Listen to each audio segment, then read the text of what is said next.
الذين اصطفى خصوصا على محمد المصطفى وعلى آله وأصحابه أولي الصدق والصفاء.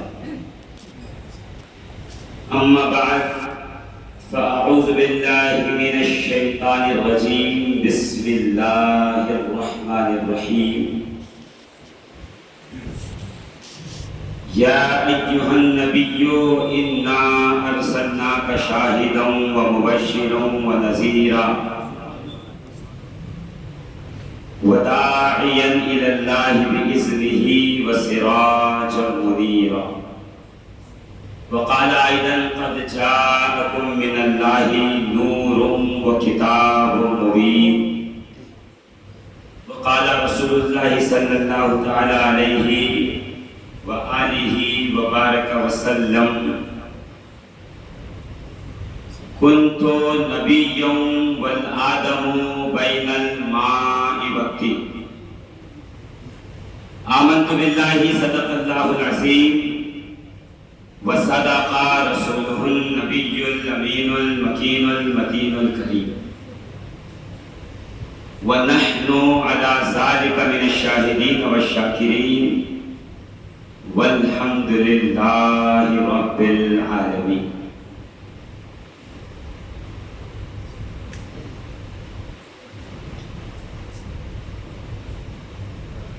لي خمسة أطفي بها هر الوباء الهاتمة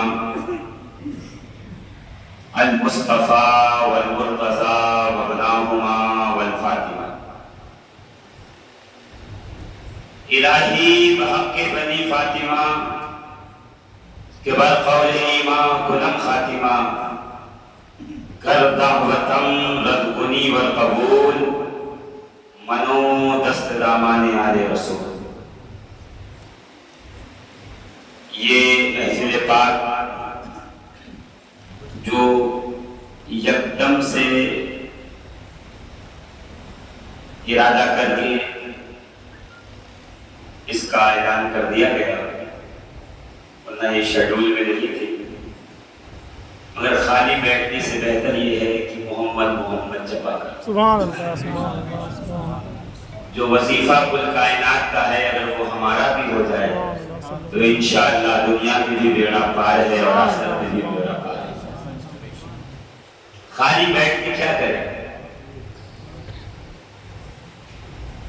پیر مہر علی شاہ صاحب فرماتے ہیں کوئی مثل نہیں میرے ڈھولن میں. ڈھولن کہتے ہیں محبوب کو پنجابی کا.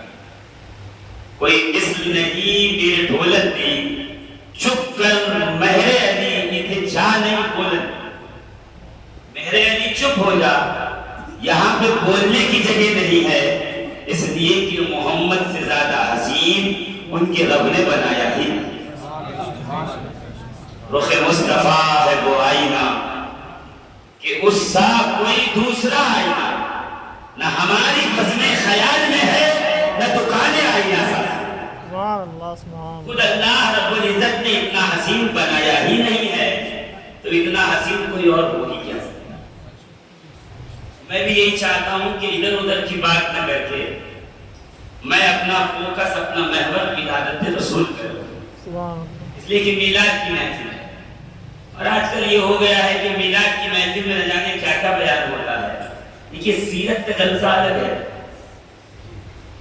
سیرت الگ چیز ہے کہ میں میلاد کی محفل میں سیرت بیان کرنے لگوں کہ سرکار چلتے ایسے تھے، اٹھتے ایسے تھے، بیٹھتے ویسے تھے، کھاتے ایسے تھے.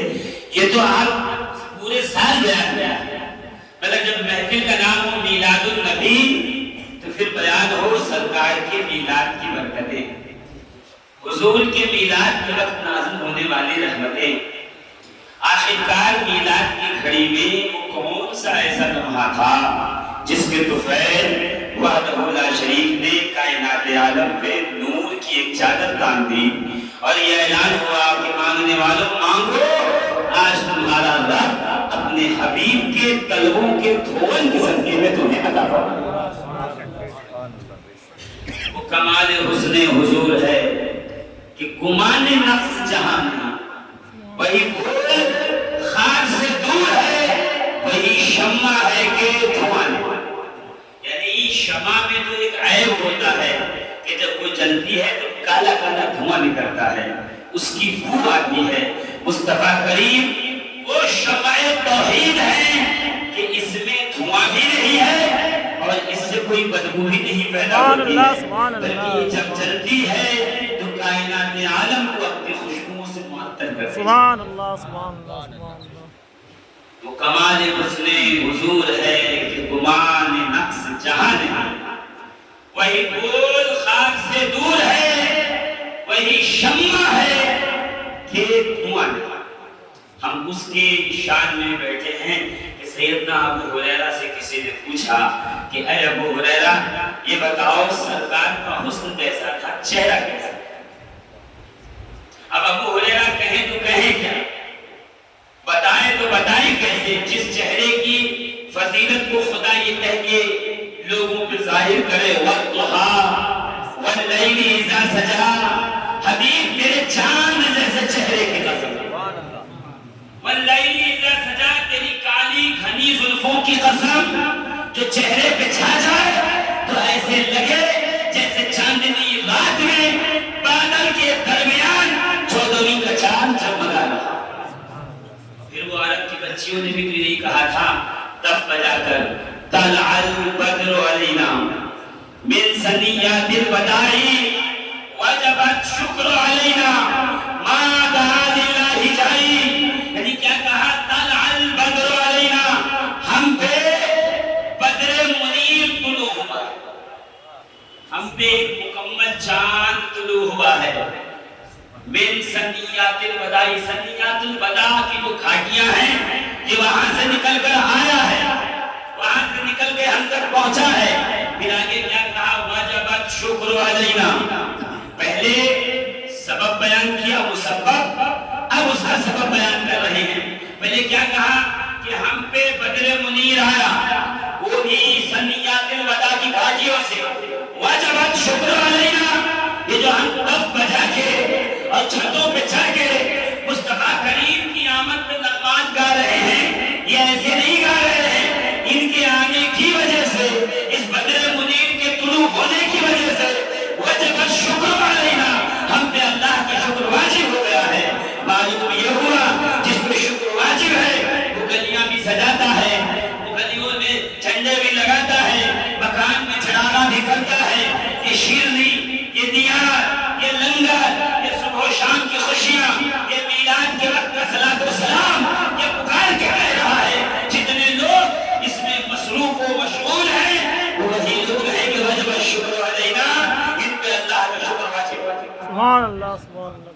جن پہ نہیں واجب ہوا وہ گھر میں دبک کے بیٹھ گئے، اور جن پہ واجب ہوتا ہے وہ مسجدوں کے اندر محلے میں کھڑے ہو کے ترانے اور نغمے گاتے کہتے ہیں، یا نبی سلام علیکہ، یا حبیب سلام علیکہ، یا رسول سلام علیکہ، صلوات اللہ علیکہ۔ یہ کیا ہے کہ یہ سب وجب الشکر علینا ما دعا للہ دائی، ایسا دائی آیا ہے جس نے ہمیں جہنم کے گڑھے سے نکال کے جنت کی خوشحال وادیوں کی طرف روانہ کیا۔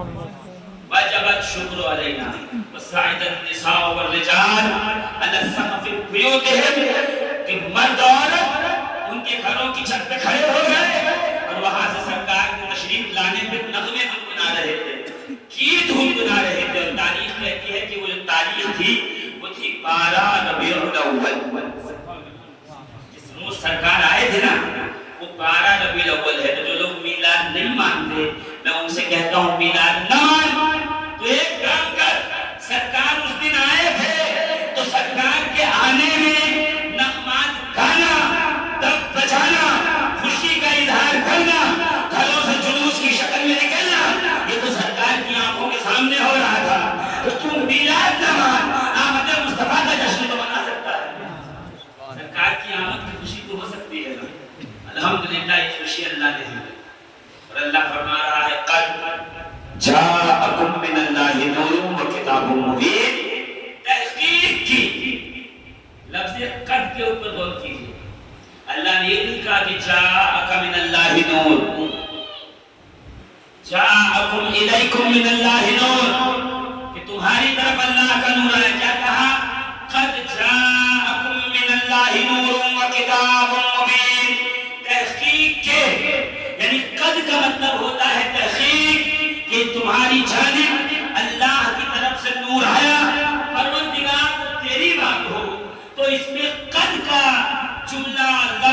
توڑنے کی ضرورت کیا ہے؟ تو کہہ دے وہ بات ہمارے لیے اٹل ہے، وہ ہمارے لیے مکمل ہے، ہمارے لیے کامل ہے، یقین کے سوا چارہ نہیں ہے۔ تو یہاں قد کہہ کے تحقیق کے جملے کو لگانے کی کیا ضرورت ہے؟ رب العالمین کی مشیت پکار کے کہے گی کہ ایک زمانے کا ملا یہ بھی کہے گا کہ ہم تحقیق کریں گے، نبی نور تھے یا بشر تھے، اللہ نے تحقیق کرنے والوں کے تحقیق خانوں میں تالا لگا کر کہا قد جاءکم، ہم نے تحقیق کر لی ہے۔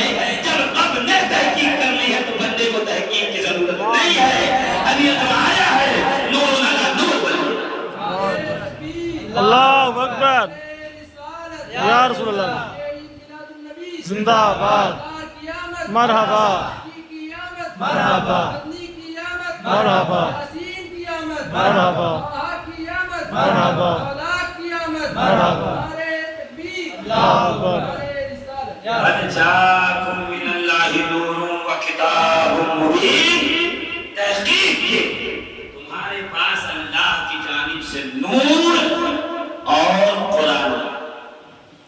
پہلے نور آیا، بعد میں قرآن آیا، اس لیے کہ ٹیچر پہلے اپوائنٹ کیا جاتا ہے اور سلیبس بعد میں پڑھایا جاتا ہے۔ قرآن اہل اسلام کا سلیبس ہے اور صاحب قرآن رسول خدا معلم کائنات بن گیا۔ سبحان اللہ سبحان اللہ سبحان اللہ۔ وہ تقاضا پورا کر رہی ہے کہ جو لوگ ماذ اللہ یہ کہتے ہیں کہ سرکار امی تھے، انہیں کچھ آتا نہیں تھا، پڑھے لکھے نہ تھے، میں جاہل، میں اپنے جونیئر کے جی سینئر کے جی میں داخلہ کروانے سے پہلے اسکول کا اسٹیٹس دیکھتا ہوں، سلیبس دیکھتا ہوں، ٹیچرز دیکھتا ہوں، ٹیچر مضبوط ہو تو بچوں کا داخلہ کراتا ہوں، سلیبس اگر اچھا اوتھینٹک ہو تو اپنے بچوں کو داخلہ کرواتا ہوں۔ I C S board, C S C board, Pune board, Maharashtra board, international board, پہلے دیکھتا ہوں میرے بیٹے کو بنانا کیا ہے، سکھانا کیا ہے، پڑھانا کیا ہے۔ اللہ نے قرآن کو کائنات عالم کے ترقی کا راز بنا کر بھیجا، ہر خشک تر اس میں چھپا کے بھیجا، کائنات کی ہر شے کا راز قرآن میں رکھ کے اپنے حبیب کو اس کتاب کا معلم بنا کے بھیجا ہے۔ معلوم یہ ہوا کائنات کا راز قرآن میں اور قرآن کا راز سینہ مصطفیٰ کے اندر۔ سبحان اللہ سبحان اللہ سبحان اللہ۔ پوری کائنات کا معلم بنا کے سرکار کو بھیجا گیا ہے، اور کیسے بھیجا گیا؟ شان کے ساتھ۔ یا ایھا النبی انا ارسلناک شاہدا ومبشرا ونذیرا وداعیا الی اللہ باذنہ وسراجا منیرا۔ اے نبی، یا ایھا النبی، اے بولیے اے، یا ایھا النبی، اے نہیں، یہ سنی کا ترجمہ نہیں، یہ صابر کبیر کا ترجمہ نہیں، یہ قطب الدین بختیاری کاکی کا ترجمہ نہیں، یہ فرید الدین گنجی شکل کا ترجمہ نہیں۔ معین الدین چشتی سے پوچھئے سرکار آپ بتائیے یا ایھا النبی کا کیا مطلب ہے؟ کہ یا ایھا النبی کا معنی ہے اے غیب کی خبریں دینے والے۔ نبی کا مطلب ہے غیب کی خبریں بتانے والا۔ کوئی اگر یا ایھا النبی کا ترجمہ اے نبی کہہ جائے تو اس کو ٹھہر کے کہیے گا مولانا نبی کا ترجمہ بھی کرو، اس لیے کہ نبی کا مطلب ہی ہوتا ہے غیب بتانے والا۔ جو نبی ہے وہ غیب بتائے گا، اس کی ڈیوٹی ہی یہ ہے غیب بتانے کی، اس لیے کہ نبی کا انگریزی میں ترجمہ ہے پروفٹ، اور پروفٹ اسے کہتے ہیں جو پروفیسی کرے، اور پروفیسی کا مطلب یہ ہوتا ہے کہ انسین باتوں، غیب کی باتوں کو لوگوں کے سامنے رکھنا۔ رب فرما رہا ہے یہ نبی ہے، غیب بتانے والے ہیں، اور مولوی یہ کہہ رہا ہے کہ غیب کا علم نہیں ہے، تو جھگڑا اللہ اور ملا کے درمیان ہے۔ چوائس آپ کی ہے، اللہ کے ساتھ چلو گے یا ملا کے ساتھ چلو گے۔ یا ایھا النبی، مسجد نبوی ہے، نماز ہو رہی ہے، سرکار نے کہا اللہ اکبر، اور جب سلام پھیرا تو سلام پھیر کر قائل بولا تم کیا کر رہے تھے رکوع کے وقت؟ کیا خیال کر رہے تھے، کیا سوچ رہے تھے؟ یا رسول اللہ آپ کو کیسے پتا فرماتے ہیں لا یخفی علی رکوعکم وخشوعکم کہ لوگوں سن لو مجھ پہ نہ تمہارا رکوع چھپا ہوا ہے نہ تمہارا خشوع چھپا ہوا ہے. رکوع کا مطلب جو گھٹنے پہ پیر سر رکھ کے گھٹنے پہ ہاتھ رکھ کے سبحان ربی العظیم کہتے ہو وہ ہے رکوع.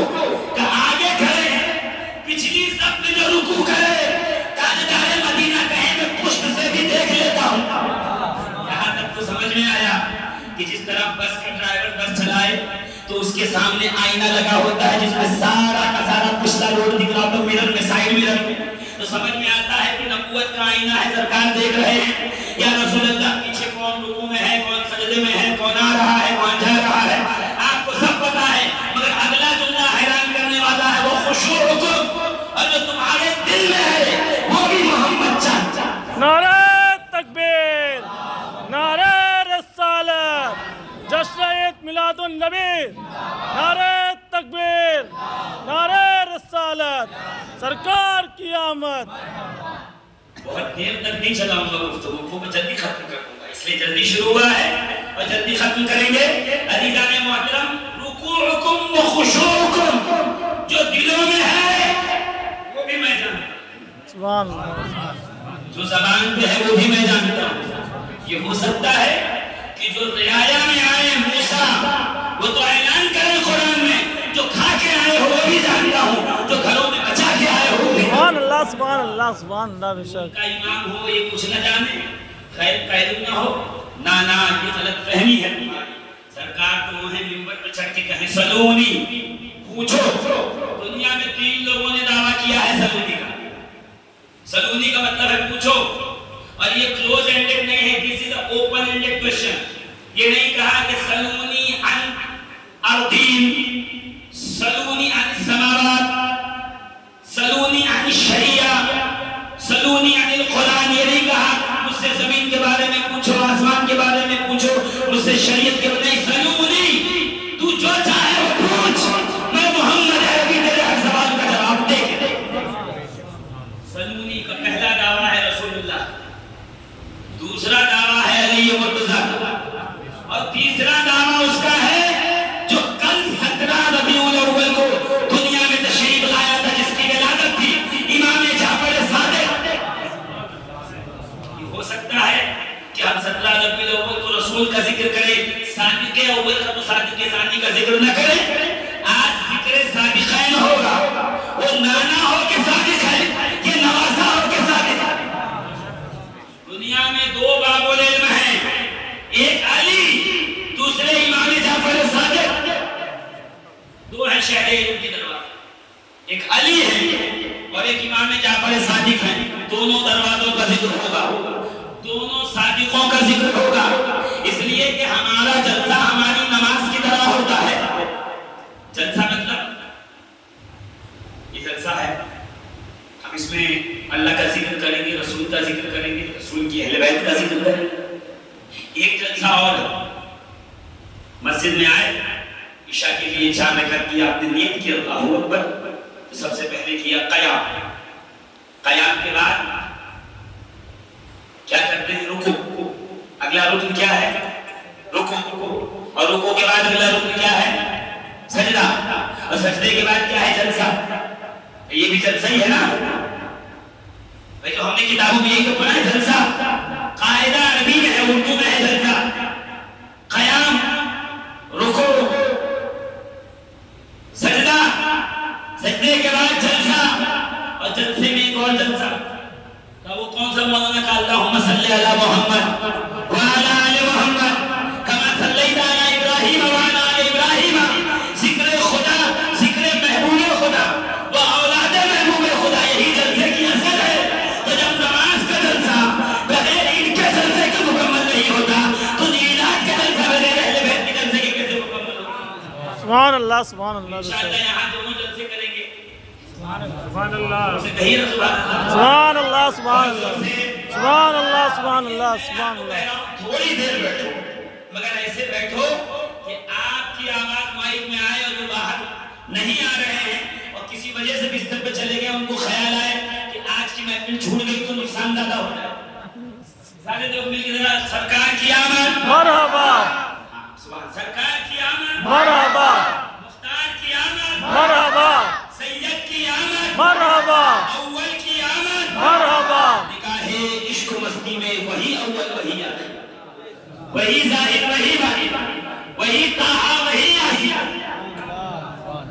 نگاہ عشق و مستی میں دیکھو تو پتہ چلے رسول کیا ہے.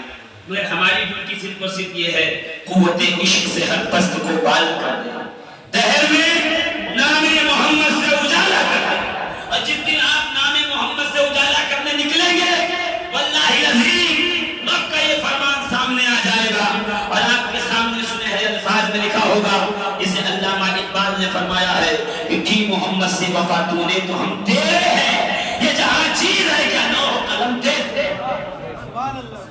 مگر اس کے لیے رسول اللہ کی محبت ضروری ہے. سبحان اللہ, بے شک بے شک.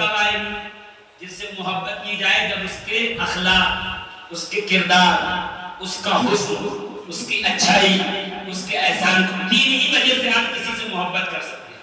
یا تو اس کا احسان ہو, یا تو آپ پر اس کا احسان ہو, یا تو وہ خوبصورت بہت ہو, یا تو اس کے اخلاق بہت اچھے ہو. یہ تین ہی وجہ ہے. اگر باپ سے بیٹے کا اخلاق اچھا نہ ہو تو باپ بیٹے سے محبت کرنا چھوڑ دیتا ہے. بہت دور کا رشتہ دار ہو, جانتا بھی نہ ہو, مگر احسان ہو تو کہتا خون کا رشتہ نہیں ہے تو کیا ہوا, بیٹے سے زیادہ محبت کرتا ہوں باپ سے زیادہ, اس لیے کہ یہ میرے کام آیا تھا, اس کا احسان ہے. اور حسن تو ایسی چیز ہے کہ کبھی مجنوں سے پوچھو کہ حضرت کیا ہوا تھا, یہ بازار, یہ سودا, یہ تجارت, یہ مال سب چھوڑ کے کہاں تشریف لے گئے, کہ تو نے لیلا کو دیکھا نہیں نا اس لیے ایسا کہتا ہے. اگر تو لیلا کو دیکھ لیتا تو تجھے